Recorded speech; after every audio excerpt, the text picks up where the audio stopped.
of the literary festival known as LitQuake. Thank you so much for coming out. Give yourselves a round of applause. You made it into the mission.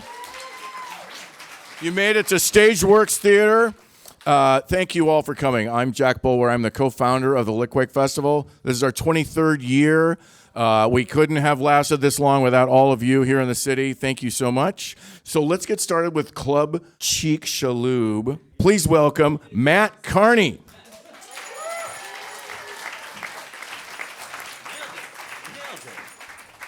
So she'll tell you where the name comes from. So we're Club Chicxulub, Lauren T. Johnson. I'm Matt Carney. We have another partner, Bhat, and so I'm going to give you the bad news first. Some of you might be here to see Dev. This whole thing is planned to be like a radio show, live audiobook, and Dev got COVID yesterday. So here's the thing. Through the magic of technology, Dev is alive in that black box over there. This guy, it's amazing. Oh, he's alive in real life too. All right. However, he is with us tonight, and this guy is a madman. And he woke up at 7 a.m., recorded his entire live soundtrack, and sent it to me and went back to bed. So thank you, Dev. Even though you're not here, we love you. And the rest of the good news is we have 4 amazing readers tonight that are going to go with this live soundtrack. So I'm going to give it up for Lauren C. Johnson, my partner.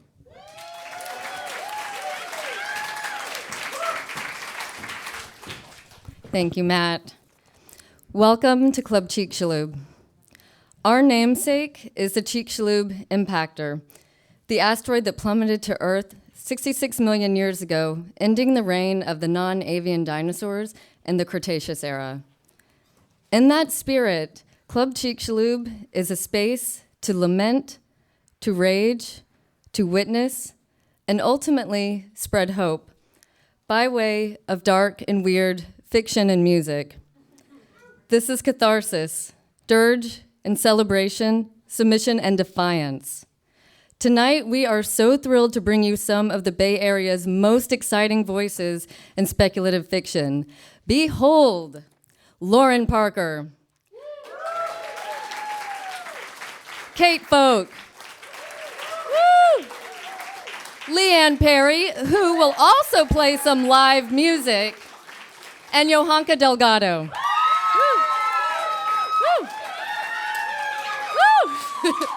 If you're able to, please leave a tip after the show. You'll find a little Venmo card either by your seat or in your aisle, and if your neighbor might have one if you can't find one. And 100% of all the tips will go to each of the performers, and Dev as well, too.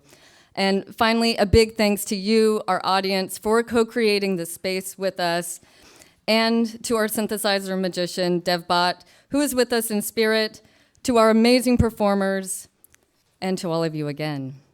Welcome to Club Chicxulub. I will see you on the other side.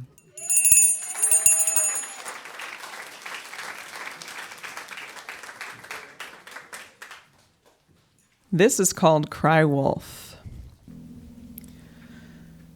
The old woman saw them along the tree line, tails sweeping through the brush, the coals of their eyes clouded by the spring fog. She lived alone, outside of town. It made sense she would see them first. When she was eaten, no one made a fuss. They would howl at night, creeping past windows and rubbing up against doors. "What's going to be done about this?" the baker's wife asked. "About what?" Her husband loaded his truck with loaves, his voice background noise, musings that he often skipped. "The wolves, they're a problem. That old woman already disappeared." "Oh, she was old. She probably wandered off and got lost." "She was eaten." "We can't prove that. You're overreacting. Now help me finish loading up the truck." Business wasn't good. Another baker had come to town and prices had to be slashed. The wallpaper was falling down and they hadn't the money to plant flowers in the garden that year. So this baker's wife didn't argue. Things were hard enough. But women talked amongst themselves, as women often do. They started staying in at night. They set a curfew for their visits so everyone would get home before sunset. They got used to it. "I go to bed so early now. the midwife said.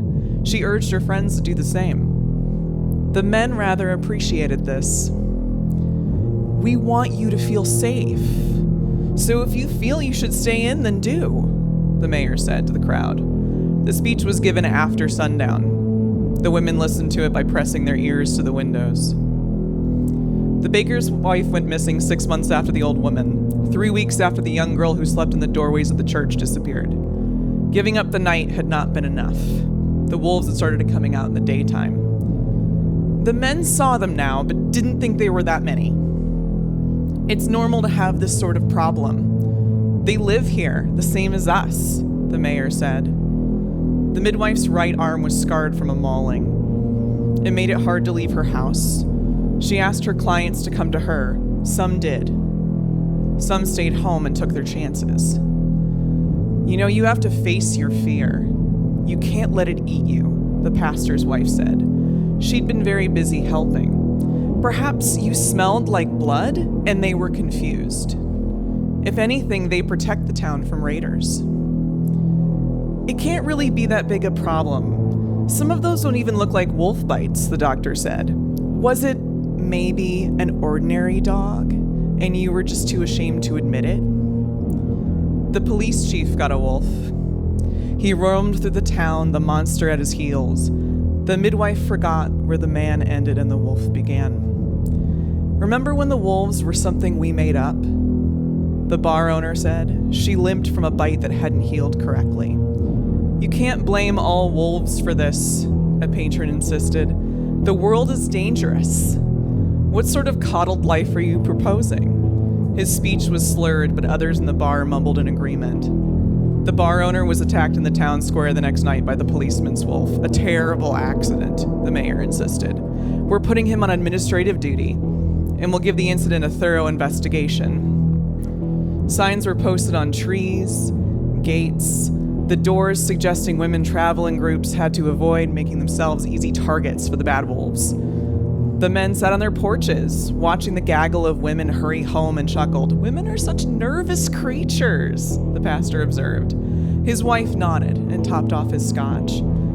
Poor things clearly don't believe their men will protect them. Frankly, I'm offended. Nothing has happened to my wife, and if she was carrying on like this, I'd think she didn't trust me. The pastor's wife hadn't left her house at night in months. She pulled her sleeve down over the curved breaks in the skin, 2 incisors and 4 teeth between. The honest women aren't disappearing. Why are these women out and about if not to misbehave or rebel against nature? Don't they understand wolves are dangerous? That they keep us in check so we don't run wild? The pastor had had several scotches now, and the mayor clinked his glass. No one asked the baker what he thought. He was loading the bread truck by himself now. The mayor and pastor each got their own wolves as well, letting them into the public buildings and the church. Not all wolves were bad. The pastor railed against the baiting of the wolf. It is useless to resist wolves, you see. They're serving their true purpose. Don't make life harder for them. Stay in at night, wear clothes that cover your ankles, and don't cook too much meat. Take care of yourself. And this noble creature will take care of you, he said, spittle flying and landing on the wood of the podium. The best protection against wolves is a wolf of your own. The congregation was mostly men now. They would go home and tell their wives what they needed to know. The pastor's wife was eaten on a Monday, after the sermon, the Sunday lunch, and cleaning the house. The mopped floors dried without even her footprints on it. She faded into the walls. How could this happen? The men were scandalized. But there weren't any women left to be scandalized. Where did this wellspring of violence come from? The pastor couldn't remember. He wept to the mayor. The mayor called for the wolves to be rounded up and shot, but no one could find them. They were still there, of course. They just couldn't see them, their good dogs licking their chops. All they saw when they looked through town was each other. Thank you.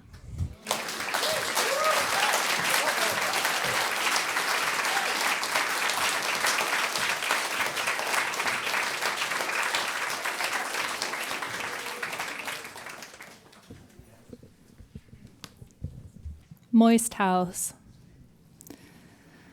Carl's food supplies diminished at the same rate as the lotion. On the fourth day, the bucket, which had been only halfway full to begin with, was nearly depleted, and Carl roused himself to action. He drove to the cafe in town, purchased a small black coffee, and settled in to use the internet on his phone.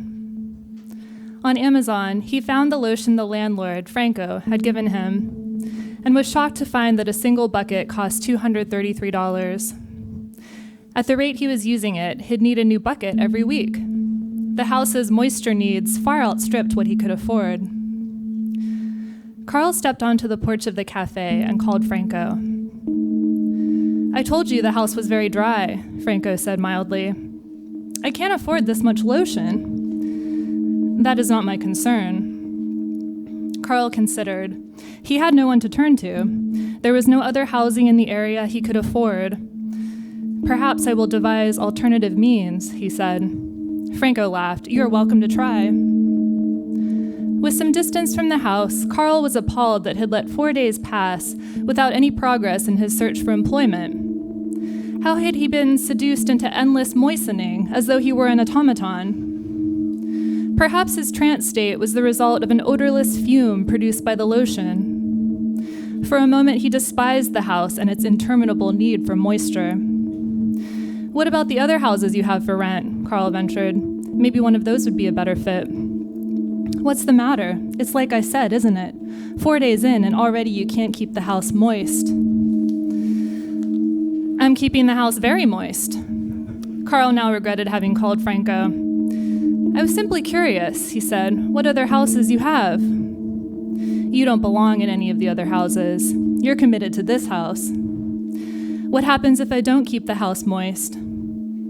There was a pause on the line. "It would be better to abandon the house entirely," Franco said, "than to accept its shelter while refusing to provide the moisture it needs." Franco's tone made Carl shiver, and he hastened to end the call. Back in the cafe, he ordered a bucket of the lotion from Amazon, seeing no other option. He then checked his email, hoping for a reply from Caroline, or perhaps an apology from Tatiana or Gail in HR. Carl felt despondent as he reviewed his uncluttered inbox, the only new message an order confirmation for the lotion. From the cafe, he returned to the market. The old woman was there again, on a stool behind the counter. "Hello," he shouted. She flinched, glancing up from her Sudoku, and nodded. Carl cruised the aisles, propelled by a manic desire to pamper himself, as if spending $233 on lotion had exposed his life as fundamentally stupid and thus worthy of extravagance. As the cashier rang up his purchases, Carl's mouth twitched in anticipation of an opening. "How's it going?" he said. "I just moved into a house 10 miles north." "Lots of rentals around here," she said. "Those Airbnbs. Maybe you've heard about it. It needs moisture." The woman met his gaze. "I think I know that one." Carl's chest fluttered with excitement. "You do?" "Seems like every 6 months there's a new tenant. They never last long." "Why is that?" She shrugged and placed the last of his groceries in the bag. Still, Carl felt he'd made headway. "The thing is, the lotion is pretty expensive," he said. "What about oil?" The cashier led Carl to the middle aisle, where she selected bottles of coconut and olive oil. These were far more expensive, ounce for ounce, than the lotion, but they were surely more potent and could perhaps be stretched to greater lengths. Carl brought the oils to the register, but the cashier waved away his debit card. "It's on me, honey," she said with a wink. Carl muttered a thank you and rushed out of the market. He drove to a hardware store he had seen on the way into town, and in the aisles approached the first employee he saw, a plump teenage boy in a burgundy smock, and peppered him with aggressive questions about interior house painting. By the time Carl left the hardware store, now armed with sponges, paint pans, and brushes, he'd regained his composure and was eager to get back to the house. Upon entering, he found the walls retained little of the moisture he'd left them with.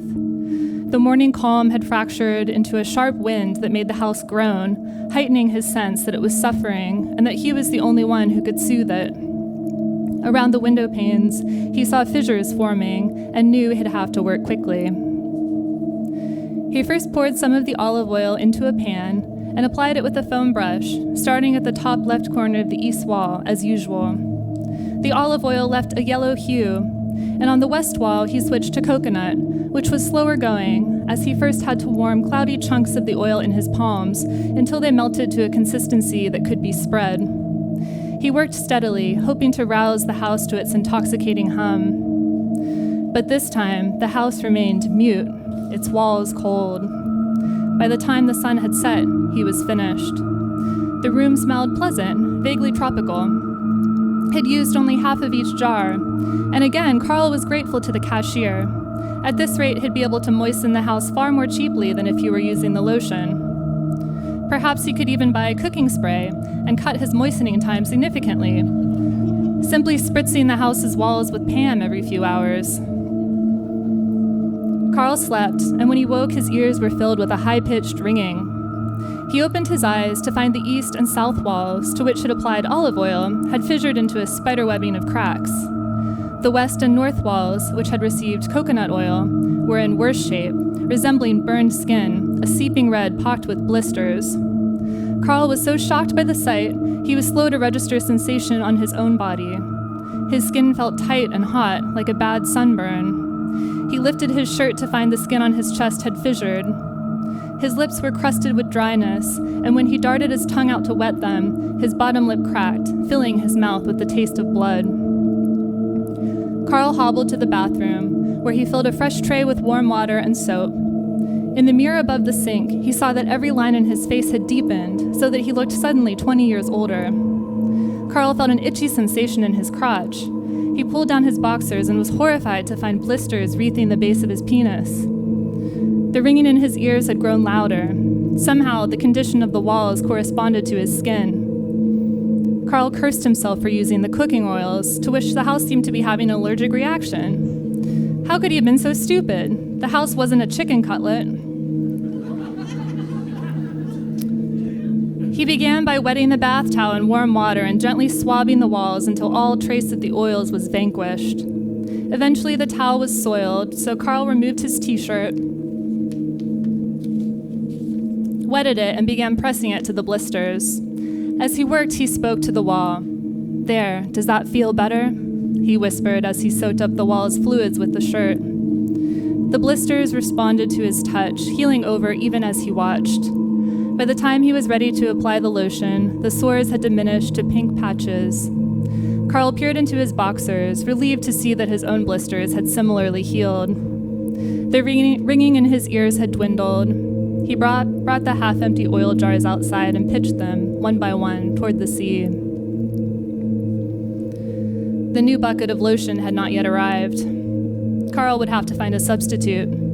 He drove 10 miles inland to a Walgreens, where he purchased several bottles of expensive, unscented lotion designed for sensitive skin. When he returned to the house, he found the usual faults had formed around the window panes.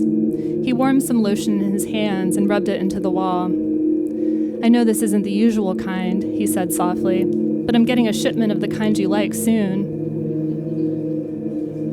The house seemed to listen. The wall gently throbbed, pressing into his palm. Its purring intensified until it rattled Carl's teeth. He sighed, sensing he'd finally sated the house's needs. It was a difficult feat, but the difficulty only made its accomplishment more gratifying. That night, he lay on the floor against the east wall, stroking the house's inner face as he drifted to sleep. Weeks passed, and Carl became further rooted in his moistening regimen. The new bucket of lotion arrived, and he ordered several more, putting the expense on a high-interest Discover card he found in his wallet. One afternoon, in his 4th week of tenancy, Carl's arm rubbed against a patch of wall he'd just moistened, prompting him to realize he could use his entire body as a brush. He stripped off his t-shirt and boxers, both of which were addled with lotion anyway. Carl rubbed the front of his naked body across the wall. Its surface warmed more quickly than usual, and Carl felt himself harden against it. Carl no longer fantasized about naked women in his bed, bodies gleaming with moisture. He could not spare the lotion, even in his imagining. The house needed all of it, every drop.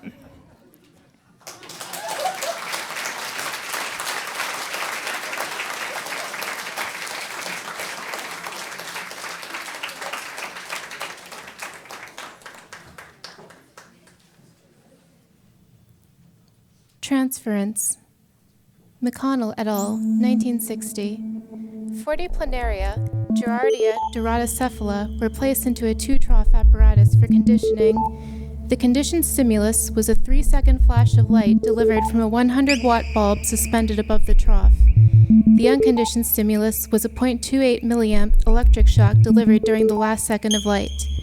In blocks of 50 trials per day, worms received 1 shock every 30 seconds, reliably evoking an unconditioned response of a longitudinal contraction of the body. A conditioned response was recorded if this occurred during the flash of light prior to the onset of the electric shock. Worms are considered to meet criteria when the conditioned response was exhibited in 23 of 25 consecutive trials.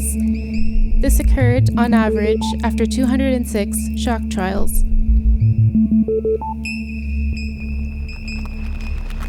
The ants lived there for years, maybe decades, before the man found them. He was there, alone, to study the karst formations in the cave, the complex interplay between structure and seasonality and carbon sequestration. Where the limestone bedrock had dissolved, there were fissures, and from these fissures he would periodically see ants fall to the ground, he presumed from a nest just above. Once in, they were trapped.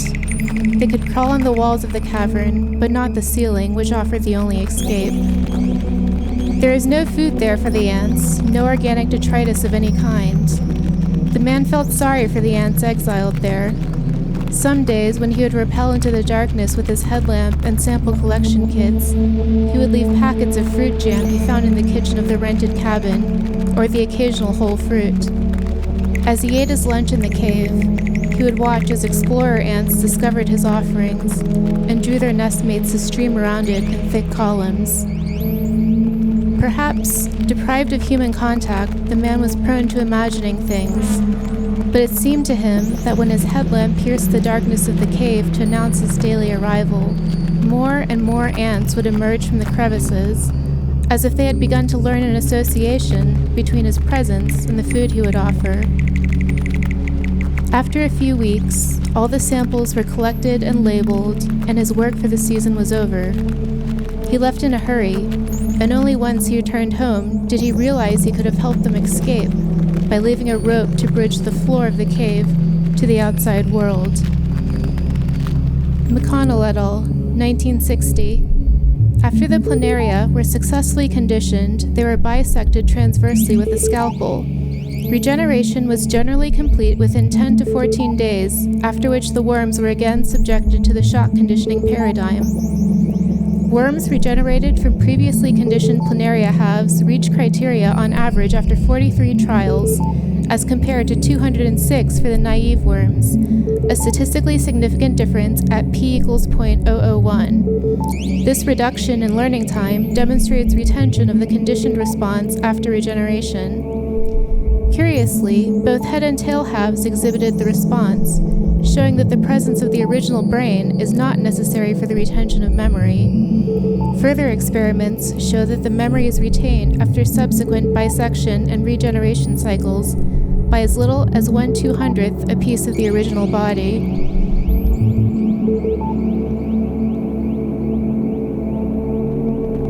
When the man came back after a few months to take follow-up samples, it seemed undeniable to him that upon his arrival, the ants streamed out of the darkness as if waiting for him, or at least for food. There were far more of them, thousands that he could see. He felt a pang of tenderness toward them, and a kind of pride. He touched his hand to the ground, and watched as the bold ones explored the terrain of his arm. He had never had pets. They were forbidden by his parents, and then his college, and then the agency that leased his apartment, a beige one-bedroom that still looked more like a hotel room than a home. But he was puzzled. The lifespan of a single ant was short, and surely the ones from months ago had long since starved, so how is it possible that they remembered him? Had they somehow communicated the memory of him? If they perceived him at all, his physical body, his sour human smell, did they perceive him as a being, or as some ineffable natural phenomenon? For the first time, he walked deeper into darkness, until he came to their dirt mound, where there were millings so dense he crushed ants with every careful step.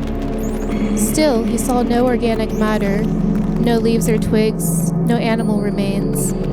The only organic matter was the ants themselves, and so the only conclusion was that they were surviving by eating their dead. He was not an entomologist, but he was observant. He noted their anatomy, the single-segmented waist, the rounded, symmetric thorax, and determined that they were wood ants. Between expeditions, he researched their natural diet, and he drove 9 miles to the nearest outpost to buy them raw, red meat. He himself was a vegetarian, who had never fully internalized the distinction between meat and flesh, and he scrubbed his hands after handling the meat. Every day the colony seemed to get bigger and bolder, swarming from the darkness in an oceanic wave every morning when his headlamp swept the space. Too soon, the date of his departure arrived, and as he boarded his plane, he wished he'd claimed a few as a memento. He looked forward to seeing them next season. McConnell et al., 1962. The conditioning procedure was repeated with a new cohort of 40 planaria. Instead of being bisected and allowed to regenerate, these worms were ground up and then fed to untrained worms, which were then conditioned to criteria. Again, we observe a statistically significant decrease of training time. We conclude that memory transfer occurred through this process of cannibalism, through the transference of some biological substrate. As it has long been known that genetic information is stored in nucleotide sequences, we propose that engrams for acquired information are also encoded in the structure of RNA molecules, allowing the direct transfer of memory from one individual to another.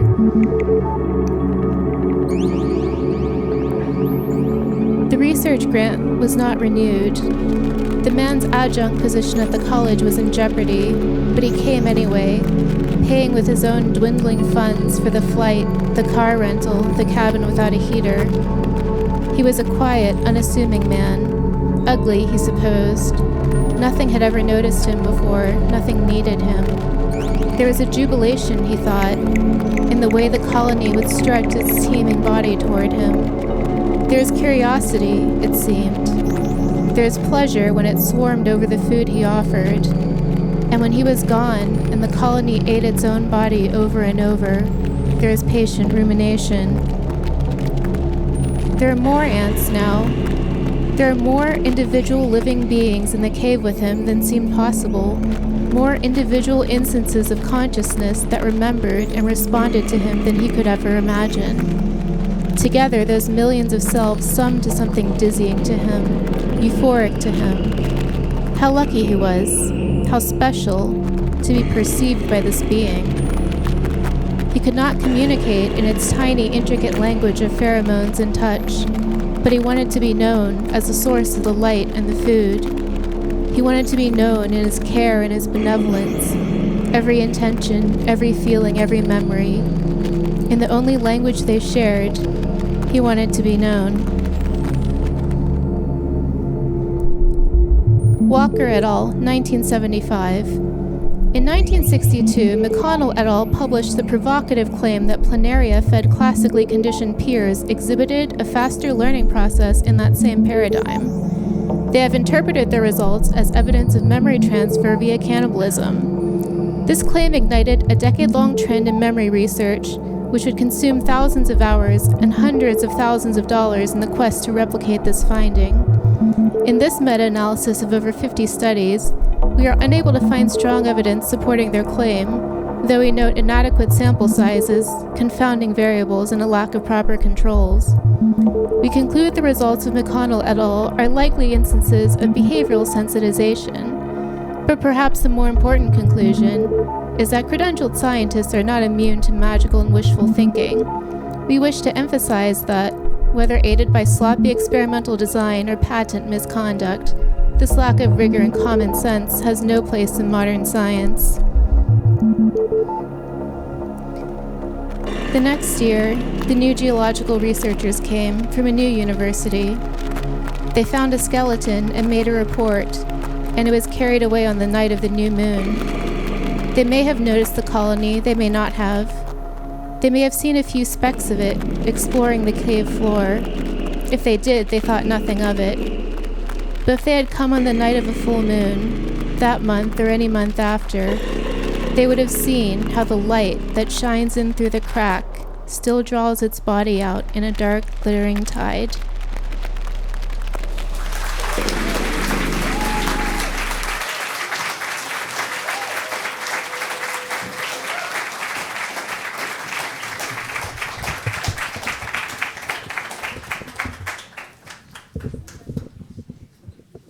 The wake. When Sleep left the building, she did so without warning.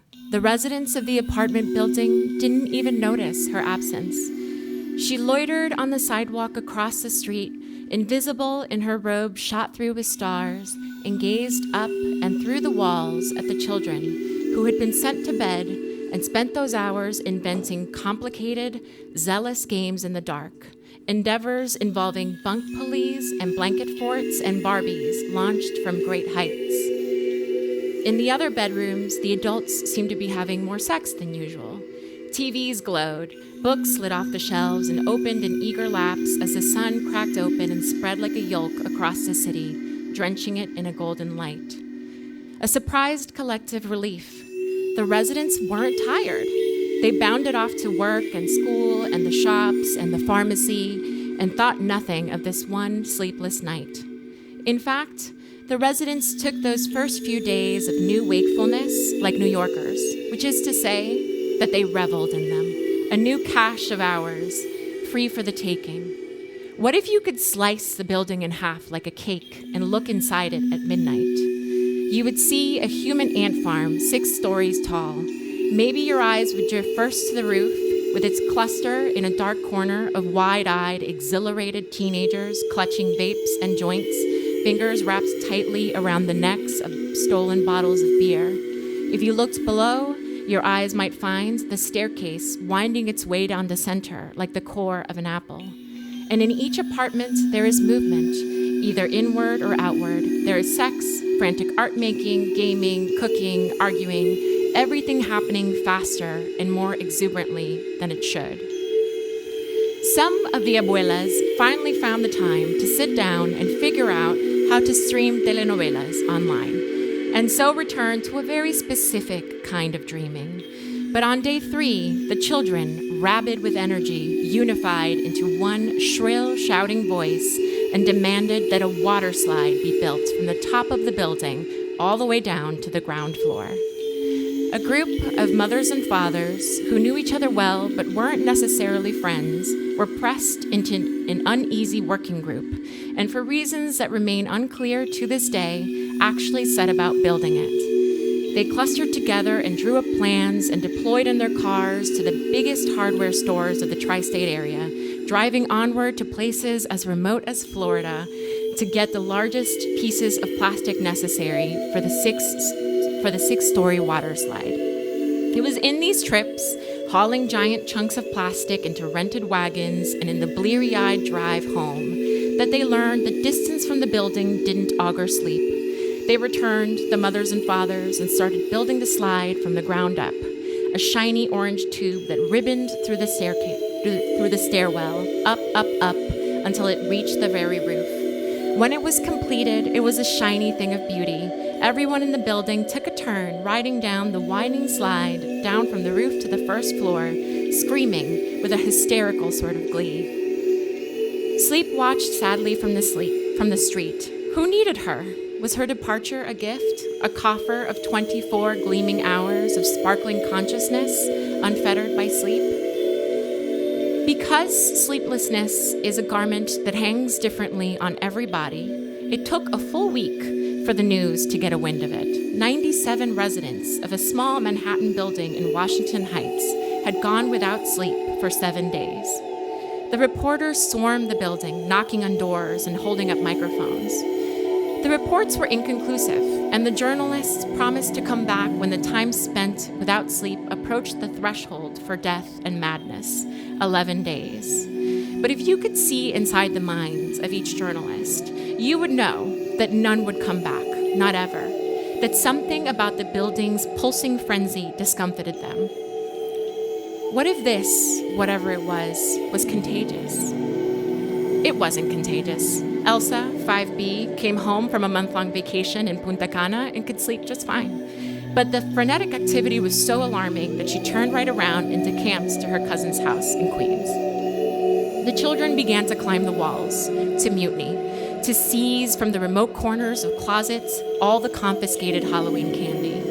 Among the adults, a few days of swinging debauchery began, in which Jenny slept with Jorge, who in turn slept with Miguel and Susanna at once, and Zoila, the building gossip, zipped up and down the staircases, legs pistoning, to spread the news to their spouses in 1A, 6B, 4B, and 2A, respectively. More life, Sleep thought. What if she could, simply by leaving, grant each of them a fuller life? The realization pierced her heart. She loved them all. The scientists came next, a white-coated phalanx, imploring the residents to come participate in a sleep study, to attempt sleep somewhere else. They brandished checks and sleeping drugs. But by then, the residents had coalesced into a collective, and the collective understood that this burden was theirs to carry. They refused, down to the last child, to leave the building. This, whatever it was, however it ended, was something they must endure together, was something they must endure as a group. They went to work, they went to school, but they boomeranged back without detours. This building, they sensed, was where they needed to be. Sleep found some comfort in this loyalty to place, to this old sad brick building. They were circling the place where they had seen her last, right? They wanted her back, but did they need her? A corrosive sort of chaos was eating away at the building. By the 9th day, wakefulness became a glass jar that had been dropped over the building, the way you and I might trap a spider. The building's dreamless denizens began to despair. What would it mean exactly to be awake forever? They threw away all their clocks. The residents tried stillness as a way of wooing sleep. The hours came one after another, like drops leaking from a faucet. In 4C, Juana nearly razed the entire thing to the ground when she lit candles to every saint she could think of. The building seemed to heave with mumbled prayers and incantations, begging for either the rest of sleep or the peace of death. The membrane separating reality from the furtive and constant rummaging of imagination began to waver.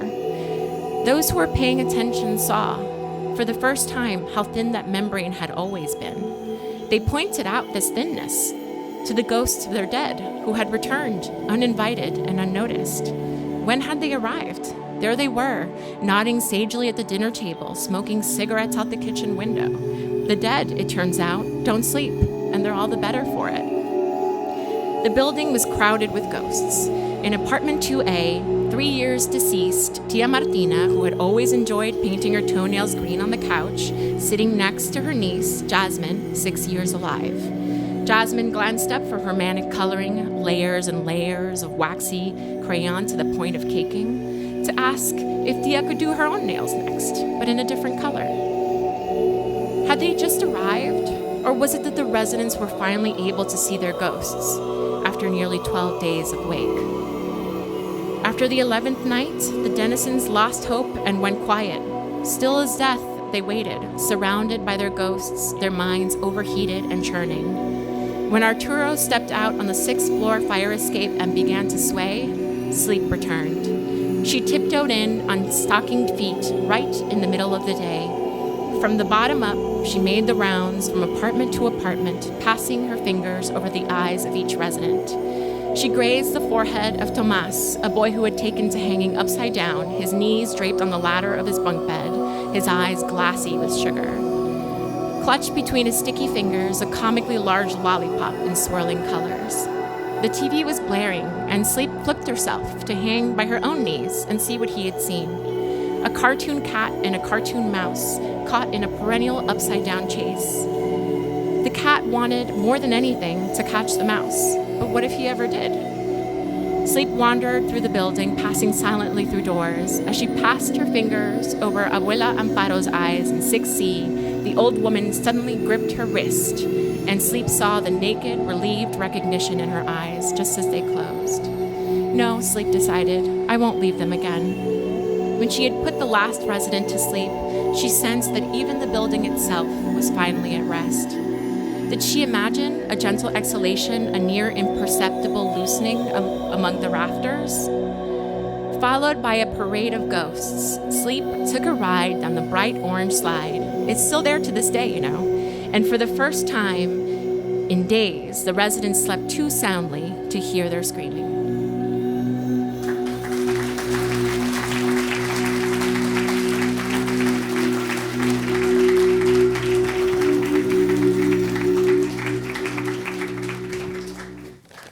Thank you so much to our fabulous, fabulous performers. Please give it up for Lauren Parker, Cry Wolf, Kate Folk, Moist House, LeeAnn Perry, Transference, and Yohanca Delgado, The Wake. With original music by Bhat, Shipwreck Detective, and LeeAnn Perry, XXU. For updates, please give us a follow on Instagram, Facebook, and Twitter. And we have some exciting news in the works next year about an online journal coming next year, so please stay tuned. And please, most importantly, please give all of our wonderful readers and performers tonight a follow. Keep up with their work. They all are wonderfully accomplished. They've gone places. They will continue to go amazing places. So please follow them and continue to support them. And I am Lauren C. Johnson, joined by Matt Carney. And we are Club Chicxulub.